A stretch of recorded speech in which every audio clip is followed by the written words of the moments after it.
Vous êtes-vous déjà demandé pourquoi un camionneur évite d'éteindre le moteur même lorsqu'il est complètement arrêté? Que sait-il que la plupart des gens ignorent? La scène est quotidienne. Une station-service en pleine route, le bruit profond d'un moteur au ralenti et un camion arrêté qui continue de respirer, même quand il semble ne rien faire. De l'extérieur, cela pourrait sembler un gaspillage de carburant, une vieille habitude ou une simple négligence. Mais pour celui qui vit au-dessus d'un camion, rien de tout cela n'est vrai. Ce que très peu de gens comprennent, c'est qu'un camion ne fonctionne pas comme une voiture et ne peut pas être traité comme tel. Son moteur, le turbo, les systèmes d'émission, la pression de l'air et même la température interne de la cabine dépendent de quelque chose d'aussi simple et critique que de le laisser allumer lors de certains arrêts. Ce qui, pour un amateur, peut sembler une décision évidente, s'arrêter et éteindre, est pour un professionnel une question mécanique, opérationnelle et de sécurité. Car éteindre un camion ne signifie pas arrêter une machine. Cela suppose d'interrompre des processus qui sont en plein fonctionnement. Couper des températures, des pressions, la lubrification et des cycles internes qui ne peuvent pas s'arrêter brutalement sans conséquence. Et c'est pourquoi, dans de nombreuses situations, l'option correcte ne consiste pas à tourner la clé. Elle consiste à laisser le camion continuer à vivre quelques minutes de plus. Mais avant d'entrer dans toutes les raisons possibles, il y a une pièce du camion qui peut s'abîmer rapidement si le moteur est éteint au mauvais moment. C'est la première à souffrir lorsque qu'un camionneur coupe le moteur sans y réfléchir à deux fois. De quel composant s'agit-il? Dans cette décision, le turbo est le premier à être exposé. Il ne s'agit pas d'un simple ajout pour gagner de la puissance, comme beaucoup le croient, mais de l'une des pièces les plus délicates et sollicitées de tout le véhicule. Il tourne à des vitesses extrêmes, travaille à des températures proches du rouge vif et dépend entièrement d'un flux constant de lubrification pour rester en vie. Si le moteur s'arrête brusquement, ce flux est interrompu et les conséquences ne tardent pas à apparaître. Pour comprendre cela, il faut visualiser ce qui se passe à l'intérieur du moteur lorsque le camion vient d'un tronçon exigeant. Un dépassement, une montée prolongée ou même une descente profonde où le moteur a travaillé intensément. Le turbo tourne à des dizaines ou des centaines de milliers de tours par minute et ses composants internes peuvent facilement dépasser 600 degrés. Le seul élément qui empêche cet axe métallique de fondre, de se déformer ou de se rayer est l'huile, qui circule sous pression et crée un film protecteur. Tant que le moteur est allumé, ce système fonctionne parfaitement. Mais lorsqu'il est éteint, la pompe à huile s'arrête immédiatement, tandis que le turbo continue de tourner par inertie sans lubrification. Une situation qui, répétée des centaines de fois, finit par générer une usure accélérée. De plus, à l'intérieur du turbo reste une huile très chaude, presque immobile. Si le moteur s'éteint juste après une forte demande, cette huile peut littéralement cuire, se carboniser et former des dépôts durs qui, avec le temps, obstruent les conduits internes. C'est l'une des causes les plus courantes de pannes prématurées et les camionneurs expérimentés le savent bien. Le turbo ne s'éteint pas à chaud. Il se refroidit. Il est respecté. On le laisse respirer. Pour toutes ces raisons, le ralenti n'est pas un caprice, mais une procédure technique. Maintenir le moteur allumé pendant quelques minutes après une montée intense ou un trajet exigeant permet à l'huile de continuer à circuler, favorise une descente progressive de la température et aide les composants mécaniques à retrouver leur équilibre thermique. C'est une routine si ancrée chez les professionnels que beaucoup la réalisent sans y penser, de la même manière qu'un pilote laisse les moteurs de son avion se stabiliser avant de les éteindre. La mécanique lourde fonctionne avec ses propres rituels, et celui-ci est l'un des plus importants. Il convient de le préciser également, car tous les véhicules ne réagissent pas de la même manière. Dans les voitures, bien que le même principe s'applique, le risque est beaucoup plus faible. Les turbos sont de plus petite taille, fonctionnent à des températures inférieures et supportent des charges de travail moins exigeantes. Mais dans un camion de grand tonnage, éteindre le moteur à chaud n'est pas une habitude inoffensive. C'est une manière silencieuse de raccourcir la vie du turbo et de compromettre les performances du moteur à long terme. Et pourtant, ce n'est pas la seule raison pour laquelle un camionneur évite d'éteindre le moteur lors de certains arrêts. Les camions modernes, en plus de transporter des tonnes de marchandises, gèrent des processus internes que beaucoup ignorent, parmi lesquels le nettoyage automatique de leur propre gaz. Si le moteur s'éteint au mauvais moment, le problème ne se limite plus à la mécanique traditionnelle. Il peut également affecter des cycles qui sont en plein fonctionnement. Que peut-il se passer lorsque le moteur s'éteint justement au moment où le camion gère ses propres émissions? À ce moment-là, l'un des processus les plus délicats de la mécanique moderne est interrompu, car les camions actuels ne se contentent pas de transporter une charge. Ils régulent également de manière continue la qualité des gaz qu'ils expulsent et cette gestion dépend du fait que le moteur reste allumé pendant que certains cycles sont actifs. L'un des plus critiques est le fonctionnement du filtre à particules, le FAP-DPF. Un composant en céramique situé dans la ligne d'échappement qui retient le suie généré par la combustion diesel. Ce matériau ne disparaît pas tout seul. Il s'accumule jusqu'à ce que le système initie un processus de régénération, élevant de manière contrôlée la température des gaz d'échappement pour brûler les particules piégées. Pour que ce cycle soit complet, le moteur doit continuer à fonctionner, maintenir une température stable et assurer un flux constant de gaz. S'il s'éteint en cours de processus, le filtre reste incomplet, avec des résidus non brûlés qui, avec le temps, augmentent la contrepression de l'échappement et réduisent l'efficacité du moteur. Lorsqu'un FAP se bouche, les conséquences apparaissent rapidement. Perte de puissance, augmentation de la consommation et élévation de la température de fonctionnement. À mesure que le problème progresse, le système lui-même peut entrer en mode protection, limitant la puissance du camion pour éviter des dommages plus graves. C'est pourquoi les camionneurs expérimentés le savent bien. Une régénération interrompue peut finir par obliger à une régénération forcée en atelier, une procédure coûteuse et surtout une perte de temps. Mais le FAP n'est pas le seul composant sensible aux arrêts inopportuns.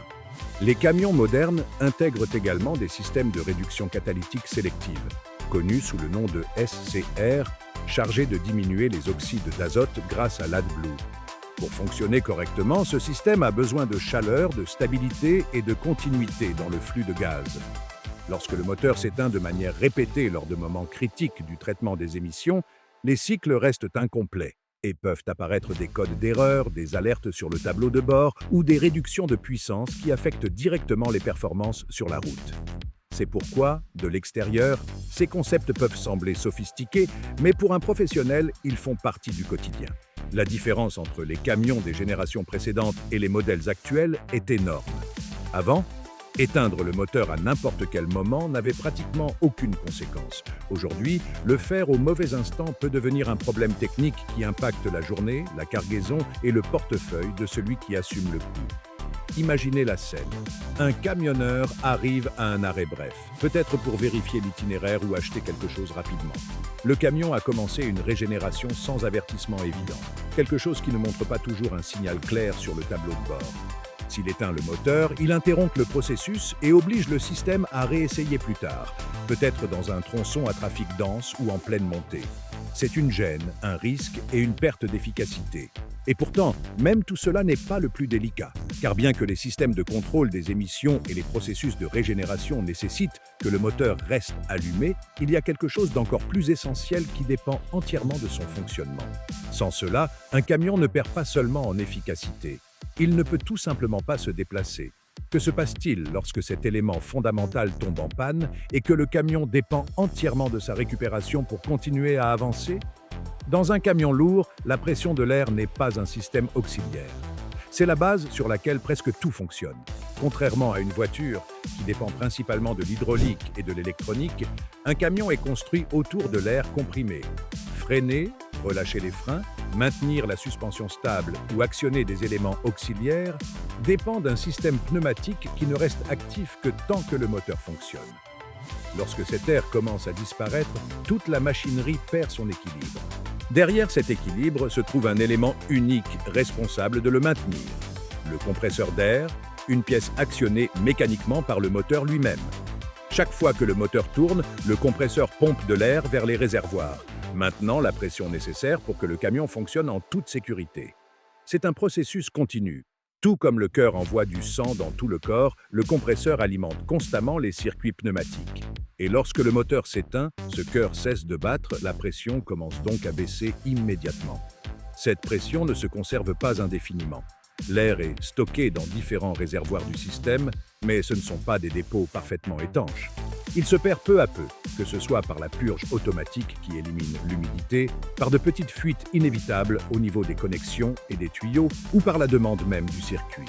C'est pourquoi, après avoir éteint le camion, la pression disponible diminue au fil des minutes, voire des heures. Et si le moteur s'éteint lors d'un arrêt bref, le conducteur devra attendre que le compresseur retrouve la pression minimale avant de pouvoir repartir. Cette réalité se fait particulièrement sentir au moment de reprendre la route. Le conducteur démarre le moteur, observe les manomètres et attend le temps nécessaire jusqu'à ce que l'aiguille monte et que le système retrouve des niveaux sûrs. Tant que cette pression n'est pas atteinte, le camion ne peut pas libérer les freins, ne peut pas manœuvrer normalement et, dans certains cas, ne peut même pas se déplacer. Pour un amateur, cela peut sembler une simple gêne, mais pour un professionnel aux horaires stricts, les arrêts inutiles se traduisent par une perte directe de temps opérationnel. Mais les conséquences ne se limitent pas aux freins. La suspension pneumatique, présente dans de nombreux camions modernes, dépend de ce même circuit. Si la pression chute, la suspension peut s'abaisser, altérant la stabilité du véhicule ou compliquant l'attelage et le dételage de la remorque. Les systèmes auxiliaires, depuis les commandes sur le trailer jusqu'aux valves spécifiques, nécessitent également un débit constant pour fonctionner. L'air est, en essence, l'énergie invisible qui maintient le camion prêt à continuer de travailler. Tout cela explique pourquoi de nombreux conducteurs préfèrent ne pas perdre de pression lors de courts arrêts. Ce n'est pas une question de confort. Ce n'est pas une négligence. C'est une manière de maintenir le véhicule opérationnel et d'éviter des retards inutiles. Avec le moteur allumé, le compresseur maintient l'équilibre du système et le camion reste prêt à repartir. Et pourtant, même avec tout le rôle central de l'air dans la conduite, il existe une conséquence qui va au-delà de l'efficacité et relève directement de la sécurité. Car dans un camion, il existe un type de frein qui n'utilise pas l'air pour s'activer, mais pour se libérer. Lorsque cette pression disparaît complètement, le comportement du véhicule change radicalement. Si l'air est si important pour déplacer et freiner un camion, que se passe-t-il lorsque la pression tombe complètement alors que le véhicule est à l'arrêt? Dans ce scénario, le camion ne se retrouve pas simplement sans assistance. Il devient immobilisé. Le système de frein de stationnement se met en action automatiquement et bloque le véhicule entièrement. Il ne s'agit ni d'une panne, ni d'une erreur, ni d'un dysfonctionnement soudain, mais d'un mécanisme de sécurité conçu pour empêcher tout mouvement lorsqu'il n'y a pas suffisamment de pression dans le système. Lorsque l'air disparaît, les ressorts internes des freins de stationnement entrent en action et maintiennent fermement le camion, empêchant tout déplacement jusqu'à ce que le moteur recommence à générer de la pression. C'est la raison pour laquelle aucun professionnel ne se permet de perdre de l'air inutilement lors de courts arrêts. Mais même lorsque la pression de l'air est contrôlée et que le système pneumatique fonctionne correctement, il existe un autre facteur qui influence la décision de laisser le moteur allumé, l'environnement même dans lequel travaille le conducteur. L'intérieur de la cabine n'est pas un simple habitacle. C'est un outil de travail qui doit rester dans des conditions adéquates pour que le professionnel puisse continuer à conduire en toute sécurité. La température intérieure est l'un des éléments les plus importants. Dans de nombreux camions, le chauffage comme la climatisation dépendent directement du moteur. Par temps froid, éteindre le moteur signifie que la cabine perdra sa chaleur en quelques minutes, provoquant inconfort, somnolence ou même risque de buée sur les vitres. À l'extrême inverse, par temps chaud, la situation s'inverse, car une cabine sans climatisation peut rapidement devenir un espace étouffant, augmentant la fatigue physique et affectant la concentration du conducteur. Les camions équipés de systèmes auxiliaires indépendants existent, oui, mais ils ne sont pas la norme dans toutes les flottes, ni dans tous les pays. Dans ce contexte, maintenir le moteur en marche lors d'un arrêt bref n'est pas un acte de confort superficiel, mais une décision opérationnelle. Un conducteur fatigué, ayant froid, surchauffé ou avec une mauvaise visibilité est un conducteur moins sûr. Et dans un véhicule de 40 tonnes, la sécurité dépend autant de la mécanique que de l'état physique et mental de celui qui est au volant. Mais cette décision ne concerne pas seulement le conducteur. Elle affecte également l'équilibre même du véhicule et les systèmes qui ont besoin de continuité pour fonctionner correctement. Avec le moteur allumé, la cabine maintient la ventilation nécessaire pour dégivrer les vitres, alimenter les systèmes électriques sans décharger les batteries et conserver la température de l'huile dans une plage optimale pour un redémarrage en douceur. Les conducteurs expérimentés savent que chaque cycle thermique brusque, éteindre à chaud et redémarrer à froid, augmente l'usure. Et pourtant, le confort du conducteur et l'efficacité du travail ne sont pas les seules raisons de maintenir le moteur allumé lors de certains arrêts. Il existe des charges, des mécanismes et des équipements qui dépendent totalement du fonctionnement du moteur pour rester actif. Et si ces systèmes sont interrompus, le coût peut être bien plus élevé que le carburant consommé au ralenti. Que se passe-t-il lorsque le moteur ne maintient pas seulement la cabine confortable, mais soutient également des systèmes qui, s'ils s'arrêtent, peuvent ruiner une cargaison entière ou paralyser une opération en cours?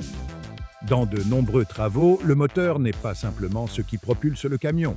C'est la source principale d'énergie qui maintient en fonctionnement des équipements externes, des remorques spéciales et des mécanismes qui ont besoin de continuité de pression, de température ou de mouvement pour fonctionner normalement. Dans ces contextes, éteindre le moteur n'est pas une option opérationnelle, mais un risque direct. Un exemple clair est celui des camions frigorifiques. Bien que de nombreuses remorques frigorifiques disposent d'unités de froid indépendantes, d'autres dépendent partiellement ou totalement du moteur du camion pour maintenir la température adéquate. Une variation minimale dans la chaîne du froid peut faire perdre leur validité aux aliments périssables, aux produits pharmaceutiques ou aux marchandises chimiques sensibles. Dans ces cas, même quelques minutes avec le moteur éteint peuvent compromettre la sécurité de la cargaison et générer des pertes considérables. Pour un conducteur expérimenté, la température de la remorque est aussi critique que la mécanique du véhicule elle-même. Dans ce type de transport, la stabilité thermique est essentielle. Une remorque avec des aliments surgelés, par exemple, ne peut pas se permettre de variations brusques de température, même minimes. Les normes sanitaires exigent que les produits restent dans des plages spécifiques, et toute déviation peut entraîner des rejets de marchandises, des pénalités ou des pertes économiques. C'est pourquoi de nombreux professionnels laissent le moteur allumé lors d'un arrêt bref. Ils doivent s'assurer que le système de réfrigération maintienne son cycle sans interruption. Mais la réfrigération n'est qu'une partie du problème.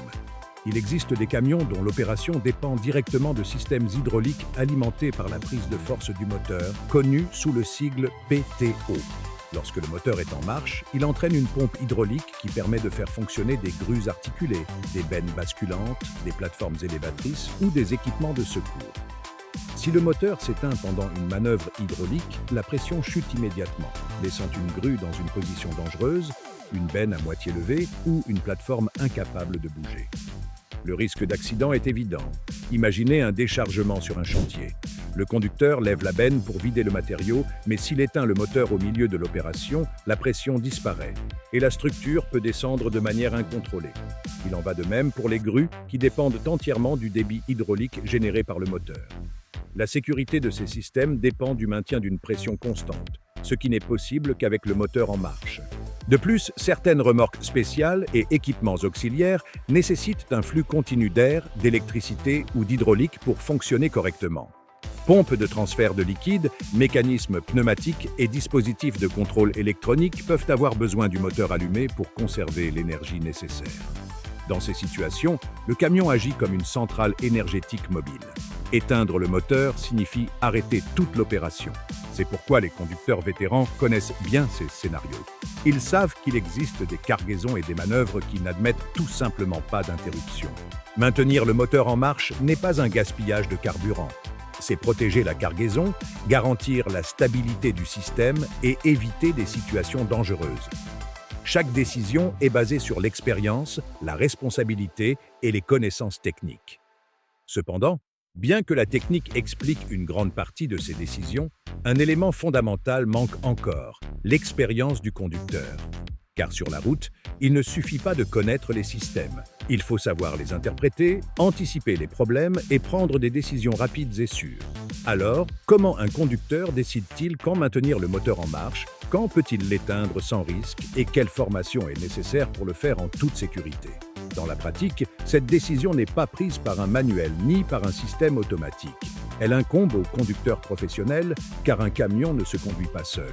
Et gestes, arrêts, ralentis et démarrage dépendent de son jugement, de son expérience et de sa capacité à lire ce qui se passe avant que cela ne devienne un problème. Sur la route, le temps n'est pas un détail. C'est un outil de travail. Un conducteur a des horaires stricts, des fenêtres de chargement, des créneaux de déchargement et des temps de repos réglementés. S'il décide d'éteindre le moteur lors d'un arrêt de seulement quelques minutes, il sait qu'il devra attendre que le camion retrouve la pression d'air, que la température du moteur revienne dans sa plage adéquate ou qu'une régénération interrompue se termine au pire moment. Ce sont des minutes qui s'accumulent, de petits retards qui peuvent bouleverser la planification d'une journée entière. C'est pourquoi laisser le moteur allumé n'est pas une habitude, c'est une décision stratégique pour que la journée ne s'effondre pas. La routine du conducteur est, avant tout, une routine de sécurité. Lorsqu'il s'arrête brièvement, il ne se repose pas. Il vérifie son outil de travail. Il observe les manomètres, écoute le son du ralenti et perçoit les vibrations ou changements subtils que tout amateur ignorerait. Ces routines n'apparaissent pas par hasard. Elles sont le résultat d'années d'expérience, de formation technique et de centaines de situations où le camion s'exprime à travers de moindres détails. Et ceux qui ont passé des milliers d'heures sur la route savent qu'ignorer ces détails a toujours des conséquences. Conduire un camion de grand tonnage exige une responsabilité énorme, puisque chaque décision influence la sécurité personnelle, celle des autres conducteurs et l'intégrité de la cargaison. C'est une machine complexe qui dépend de systèmes pneumatiques, thermiques, électriques et hydrauliques fonctionnant en équilibre. Le conducteur sait que rompre cet équilibre en éteignant le moteur au mauvais moment ne provoque pas seulement des retards. Cela peut générer des risques réels, allant de la perte de pression ou de l'interruption d'une régénération jusqu'à des conditions extrêmes dans la cabine ou des manœuvres hydrauliques compromises. De plus, la fatigue est un facteur critique. La cabine n'est pas un simple siège. C'est un environnement où la personne doit rester alerte pendant des heures. Une température correcte, une ventilation adéquate, une visibilité sans buée et un approvisionnement électrique stable aident à maintenir la concentration. Éteindre le moteur, même si cela semble un geste trivial, peut provoquer une chute soudaine du confort qui affecte l'état physique et mental du conducteur. Et lorsque l'on manœuvre des dizaines de tonnes, une petite baisse d'attention peut faire la différence. L'expérience professionnelle se construit également par la formation. De nombreux conducteurs suivent des cours où les systèmes mécaniques, les réglementations de sécurité et les meilleures pratiques opérationnelles sont expliquées.